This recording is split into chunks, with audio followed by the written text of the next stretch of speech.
नमस्कार, मैं हूं अखिलेश आनंद। यूपी का चुनाव इस बार थोड़ा अलग है। अलग इस लिहाज से कि जिस मुस्लिम वोट के लिए पहले जोर आजमाइश होती है, उस मुस्लिम वोट के लिए दबी जुबान में बात हो रही है। अखिलेश से लेकर मायावती और कांग्रेस से ओवैसी तक सब दावेदार हैं, लेकिन 20% की मुस्लिम आबादी किसे वोट देगी, किस पर चोट करेगी, ये बड़ा सवाल है और हम इसी सवाल का जवाब तलाशने वाले हैं। वो कहावत है ना, एक अनार और 100 बीमार।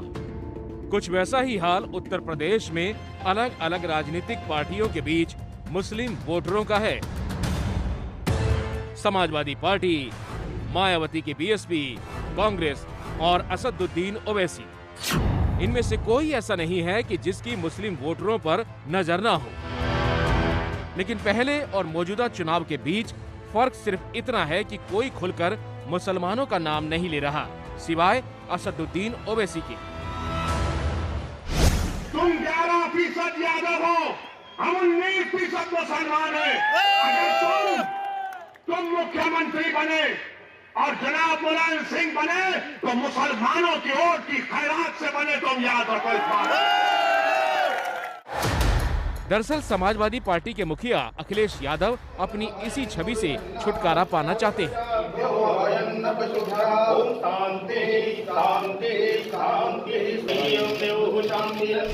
भगवान श्री राम के घर पे भी मंदिर है, वहाँ के भी दर्शन करता हूँ और जिस समय मंदिर बनकर के तैयार हो जाएगा, भगवान श्री राम के मंदिर में भी जाऊंगा मैं और साथ में दक्षिणा भी दूंगा।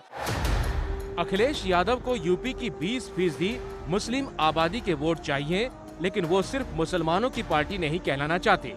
उन्हें पश्चिमी यूपी में जाट वोट भी चाहिए और यूपी के दूसरे हिस्सों के हिंदू वोट भी। दरअसल अखिलेश यादव शुरू से यूपी चुनाव को सांप्रदायिक रंग चढ़ने से रोकने और जाति में उलझाने में जुटे थे और एक के बाद एक घटनाक्रम कुछ ऐसे हुए कि यूपी के चुनाव में जाति का गणित हावी हो गया। लेकिन अलग अलग इलाके में जिस तरह हर जाति को साधा जा रहा है, ठीक वैसे ही मुस्लिम वोटों के लिए भी हिसाब बैठाया जा रहा है। मुस्लिम वोट तमाम पार्टियों की सबसे बड़ी मजबूरी क्यों है, वो भी समझिए। उत्तर प्रदेश विधानसभा की 403 सीटों में से करीब 1/3 यानी 143 विधानसभा सीटें ऐसी हैं जहां मुस्लिम वोटरों का असर है। इनमें से 36 सीटें ऐसी हैं जहां मुस्लिम उम्मीदवार अपने दम पर जीत सकते हैं। पूर्वी उत्तर प्रदेश के कुछ हिस्सों के अलावा पश्चिमी यूपी में मुसलमानों की बड़ी मौजूदगी है। सिर्फ पश्चिमी यूपी में 26.21% मुसलमान हैं। सबसे पहले बात पश्चिमी यूपी की कर लेते हैं। पश्चिमी यूपी में 26 जिले आते हैं जहां विधानसभा की 136 सीटें हैं। पहले चरण में 10 फरवरी को 11 जिलों की 58 सीटों पर चुनाव होना है। 58 सीटों के लिए किस राजनीतिक दल ने, किसने मुसलमानों को टिकट दिया है, सबसे पहले वो देखिए। बीजेपी ने किसी भी मुस्लिम उम्मीदवार को टिकट नहीं दिया है। समाजवादी पार्टी ने 40 में से 12 मुस्लिमों को टिकट दिया है। बीएसपी ने 58 सीटों में से 16 मुस्लिमों को उम्मीदवार बनाया है, जबकि कांग्रेस ने 58 सीटों में से 11 पर मुसलमानों को मैदान में उतारा है। मुस्लिम वोटर, यूपी में जो मुस्लिम वोटर है उसके सामने एक सबसे बड़ी चुनौती क्या है? वो चाहती है कि बीजेपी को इन चुनाव में हराया जाए और मुस्लिम मतदाता उसी पार्टी को वोट करेंगे जो बीजेपी को हराने में सक्षम दिखाई पड़ती है। स्पष्ट रूप से यूपी का चुनाव बीजेपी और समाजवादी पार्टी के बीच है, तो ऐसी स्थिति में मुस्लिम वोटों का बंटवारा होता हो तो मुझे दिखाई नहीं पड़ता। मुस्लिम वोट एकमुश्त समाजवादी पार्टी को जा सकता है, ऐसा मेरा अनुमान है। पहले चरण में कैराना, शामली, मुजफ्फरनगर, बागपत, मेरठ जैसी वो सीटें शामिल हैं जो मुस्लिम बहुल आबादी के लिए जानी जाती हैं। Centre for the study of developing societies यानी CSDS के आंकड़ों के मुताबिक साल 2017 के विधानसभा चुनाव में बीजेपी को उत्तर प्रदेश में 41% वोट मिले थे, लेकिन पश्चिमी उत्तर प्रदेश में औसत से ज्यादा 43 से 44% वोट मिले। 2019 के लोकसभा चुनाव में उत्तर प्रदेश में बीजेपी को 50% से ज्यादा वोट मिले थे, जबकि पश्चिमी यूपी में बीजेपी ने 52% वोट हासिल किए थे। दरअसल 2013 के मुजफ्फरनगर दंगों के बाद पश्चिमी यूपी की सियासी तस्वीर बदल गई। पश्चिमी यूपी में करीब 17% जाट आबादी है, जो जाट कभी एसपी और आरएलडी को वोट दिया करता था, वो दंगों के बाद बीजेपी का हो गया और ध्रुवीकरण ने हिंदू और मुसलमान को बांट दिया। 2017 से ठीक पहले पश्चिमी यूपी के कैराना में हिंदू पलायन का मुद्दा गर्म आया, जिसने चुनाव को फिर से हिंदू मुसलमान का रंग दे दिया और नतीजा हिंदुत्व की लहर पर सवार होकर बीजेपी ने प्रचंड बहुमत से सरकार बनाई।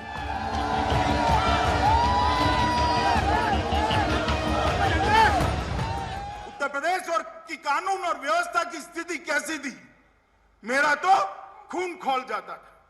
पश्चिमी उत्तर प्रदेश से कैराना से पलायन शुरू हुआ था।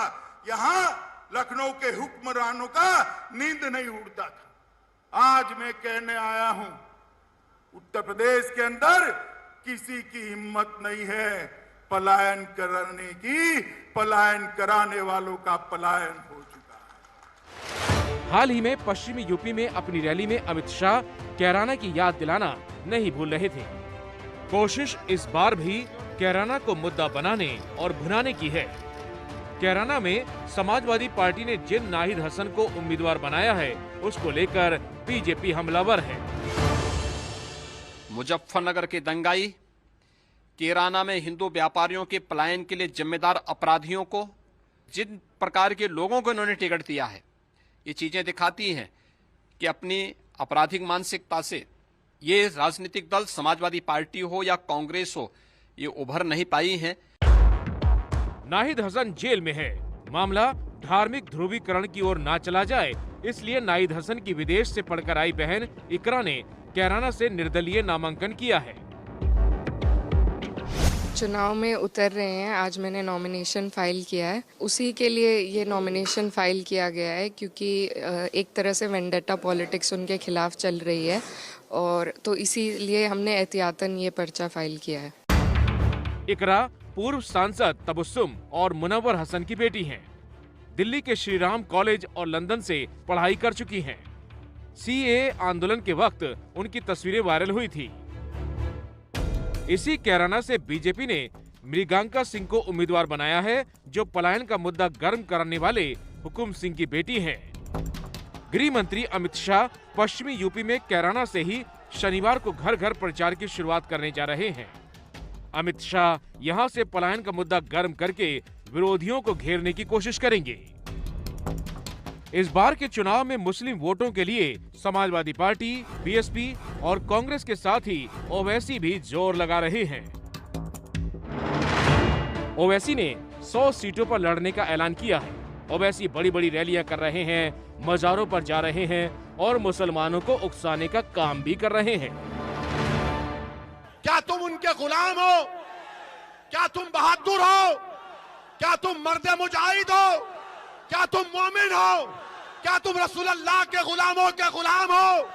तो फिर अब की बार इन जंजीरों को तोड़ दो मेरे भाई, तोड़ दो इन जंजीरों को। ओवैसी पहली बार मुस्लिमों के नेता बनकर यूपी में वोट मांग रहे हैं। एबीपी न्यूज ने पश्चिमी यूपी के अलग अलग हिस्सों में पार्टियों को लेकर उनकी राय पूछी थी। सुनिए उनका जवाब। जब कच्चा जाना है तो कुछ ना कुछ तो करेंगे ही। वो एक आध सीट जीत भी लेंगे, खुदा खाता जीतेंगे तो है नहीं तो कर क्या लेंगे? वो सरकार तो बनाने के नहीं है। वो इस हिसाब के फैन है, हम तो वोट भी देंगे, जान माल भी उनके साथ है। समाजवादी की पार्टी के उम्मीदवार हैं, उन्हें ही जिताएंगे। ओवैसी की पार्टी को वोट देंगे।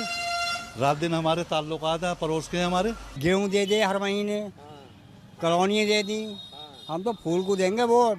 हमारे लिए एक बेहतरीन बहुत ही शानदार लीडर निकल गया है, असदुद्दीन ओवैसी साहब के रूप में हम उन्हीं को देखना चाहेंगे। स्थिति देखकर वोट देंगे, डर भी दे सकते हैं हम, स्थिति देखेंगे पहले उसके बाद देंगे। ओवैसी वाली जो पार्टी है ईमानदार पार्टी है, इसको जो है अंदर से लोग चाहते हैं। ये सुन लीजिए हमारी बात आप, साखी लिखा, खुमार लिखा, जाम लिख दिया, एक दिल बचाता वो भी तेरे नाम। यानी ओवैसी वोटरों के बीच मौजूदगी दर्ज करा रहे हैं, यानी नतीजों में उनकी ये मौजूदगी किसी न किसी का गणित तो बिगाड़ सकती है। कांग्रेस को भी मुस्लिम वोटों की दरकार है।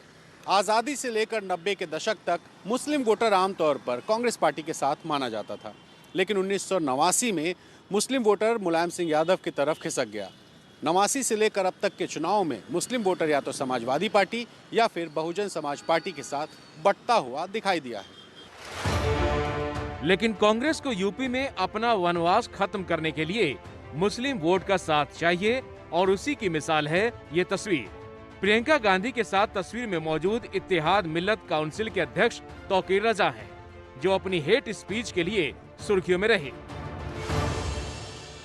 अगर बटला हाउस इनकाउंटर की जांच करा ली होती, दुनिया को पता चल जाता कि जो मारे गए वो आतंकवादी नहीं थे, उनको शहीद का दर्जा मिलना चाहिए। जो इंस्पेक्टर शर्मा मारे गए उस इनकाउंटर में, उनका कत्ल हुआ, उनको भी उनकी पुलिस ने मारा था। बरेली के मौलाना तौकीर रजा कांग्रेस को समर्थन देने का ऐलान कर चुके हैं और अब बीजेपी नफरत भरे भाषण देने वाले से समर्थन लेने पर कांग्रेस से सवाल पूछ रही है। मौलाना तौकीर रजा खान हिंदुओं के खिलाफ जहर उगल रहे थे उत्तर प्रदेश में। जिन लोगों के मंसूबों में इस प्रकार की कारसादी है कि वो हिंदुस्तान के नक्शा को बदलना चाहते हैं, कानून की व्यवस्था को पलटना चाहते हैं, स्वाभाविक रूप से वैसे लोगों का समर्थन कांग्रेस पार्टी लेती है। ये कोई कांग्रेस पार्टी के लिए नया विषय नहीं है। पूरे उत्तर प्रदेश में ऐसी कुल 107 सीटें हैं, जहां मुस्लिम मतदाता हार और जीत तय करने की ताकत रखते हैं। यही वजह है कि बहन जी भी मुस्लिम मतदाताओं को बीएसपी की तरफ लाना चाहती हैं। भाजपा सरकार में हमें धार्मिक अल्पसंख्यक समाज में से खासकर मुस्लिम समाज के लोग भी हर मामले में व हर स्तर पर काफ़ी ज़्यादा दुखी नजर आते हैं। इस सरकार में अब इनकी तरक्की होनी भी लगभग बंद सी हो गई है। पहली लिस्ट में मायावती की पार्टी ने ही सबसे ज्यादा मुसलमानों को टिकट दिया और हर चरण में ऐसा होता रहेगा। इसकी वजह है मुस्लिम आबादी। रामपुर में सबसे ज्यादा 50% से ज्यादा मुसलमान हैं। मुरादाबाद में 45% से ज्यादा मुस्लिम हैं। बिजनौर, मुजफ्फरनगर और अमरोहा में 40% से ज्यादा मुसलमान हैं, जबकि बहराइच और श्रावस्ती में 35% से ज्यादा मुस्लिम आबादी है। यही वजह है कि बहन जी की पहली लिस्ट में दलितों से ज्यादा मुस्लिम उम्मीदवारों ने मौजूदगी दर्ज करवाई है और बीजेपी के विधायक संगीत सोम का अनुमान है कि मुसलमान इस बार एसपी से ज्यादा बीएसपी को वोट करेंगे। मैं आपको बताना चाहता हूँ, मायावती जी को कम मत आंकना आप। मायावती जी अखिलेश यादव से ज्यादा सीटें पा रही हैं।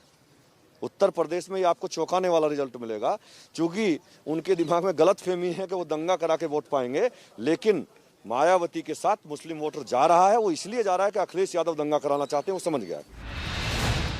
और सिर्फ इन्हीं पार्टियों में मुस्लिम वोटों के लिए जोड़ तोड़ नहीं है।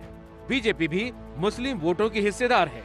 वो इसलिए क्योंकि बड़ी संख्या में 2019 के चुनाव में पश्चिमी यूपी की मुस्लिम महिलाओं ने 3 तलाक के मुद्दे पर बीजेपी का समर्थन किया था और 3 तलाक को खत्म करने का श्रेय आज भी प्रधानमंत्री नरेंद्र मोदी को जाता है। यकीन करने के लिए आप कांग्रेस में शामिल हुए तौकीर रजा की बहू का ये बयान देख और सुन लीजिए। 3 तलाक एक ऐसी तलवार थी जो हर लड़की पे हर टाइम लटकती रहती थी, लेकिन जब इसकी लड़ाई शुरू हुई तो हमारा सिर्फ भाजपा सरकार ने साथ दिया और ये मौलाना ने खूब विरोध किया। ये जो सब वो कर रहे हैं सिर्फ एक तरीके से चोला है। हम जिस मुकाम पे खड़े हैं, हमारे पास जो भी है वो सिर्फ भाजपा का ही दिया हुआ एक तरीके से। 2019 के चुनाव के बाद सर्वे में ये बात सामने आ चुकी है कि शहरी मुस्लिम महिलाओं ने भाजपा को भी वोट किया था। इस बार यूपी के चुनाव में मुस्लिम मतदाताओं का रुख क्या रहता है, वो किसके साथ जाते हैं, इस पर सबकी निगाहें हैं।